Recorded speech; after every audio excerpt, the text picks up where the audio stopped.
Bismillahirrahmanirrahim. Al-babu tsani, bab yang kedua, fi adabil muta'allimi fi nafsihi wa fihi asyratu anwa'in minal adab.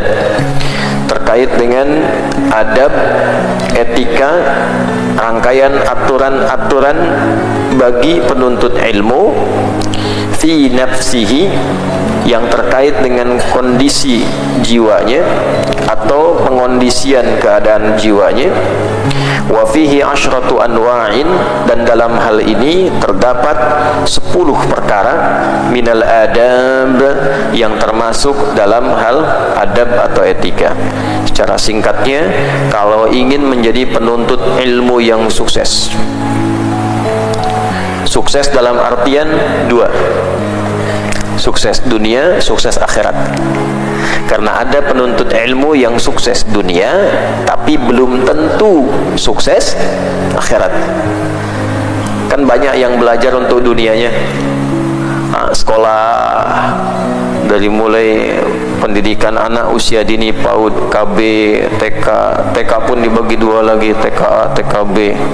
Setelah itu S semua, SD, SMP, SMA, S1, S2, S3, sampai dingin, ya.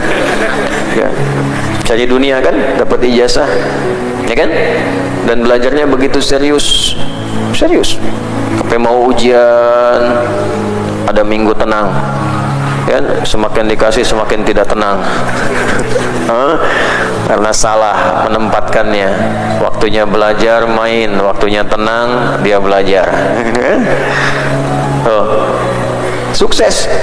Tapi apakah ketika mendapatkan kesuksesan dunia itu ada jaminan sukses akhiratnya?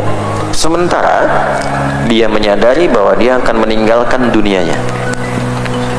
Akan orang cerdas itu selalu berpikir di setiap tempat dia nyaman.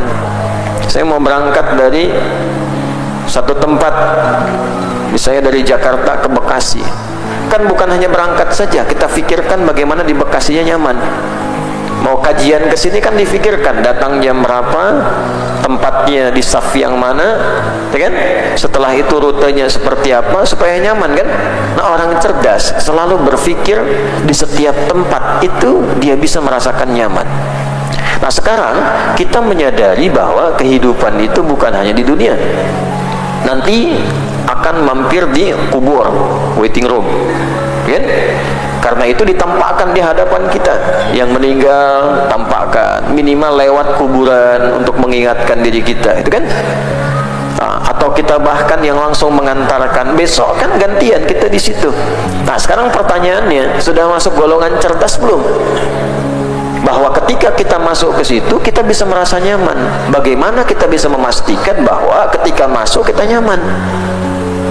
Artinya kan mesti ada ilmunya. Anda silahkan boleh riset, boleh cek. Satu-satunya di muka bumi yang mengajarkan informasi, pengetahuan, ilmu tentang keadaan alam kubur cuma di Islam. Silahkan dicek. Ayatnya, hadisnya, keadaannya rinci disebutkan. Bahkan persiapannya pun dari mulai akan masuk. Ya, saat akan berpisah dengan roh ada bimbingan. Ini ucapannya, la ilaha illallah. Nanti konfirmasi jawabannya dari Allah yang kita yakini, ini ayatnya. Ya, Quran surah 89 ayat 27 itu sampai 30.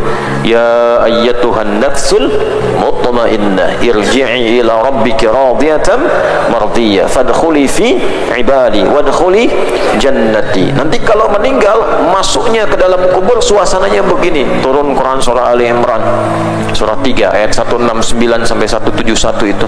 Wala tahsabannal ladzina qutilu fi sabilillahi amwata bal ahya'un 'inda rabbihim yurzaqun farihina bima atahumullahu min fadli wa yastabshiruna bil ladzina lam yalhaqu bihim min khalfihim alla khaufun 'alaihim wa la hum yahzanun.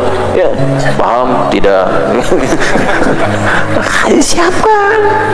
Ya, nanti selepas dari kubur, afala ya'lamu idza bu'thira ma fil kubur, kejadiannya apa? Di Islam itu kita bersyukur karena rinci. Nah, karena tidak ditemukan karya seperti itu, karya itu dalam pengertian makhluk ya, karena Al-Quran itu bukan karya, itu kalamullah. Karena tidak ditemukan karya manusia seperti itu, ya, artinya apa? Ini bukan karya manusia. Karena tak ada manusia mampu berbuat seperti itu. Ini pembuktian langsung bahwa itu firman Allah. Ketika itu menjadi firman Allah, menunjukkan kebenaran agama yang kita anut ini. Nah, tidak sekedar yakin itu benar, tapi Quran turun itu untuk dipelajari jadi pedoman kehidupan. Itulah nanti ada disiplin pengetahuan untuk mempelajarinya. Ketika kita amalkan itu, 3 alam itu bisa nyaman. Dunia sukses, meninggalkan dunia di kuburnya nyaman, selesai dikubur, bangkitnya pun dalam keadaan yang tenang. Tuntunannya ada semua. Nah, untuk mendapatkan kesuksesan itu ada adabnya.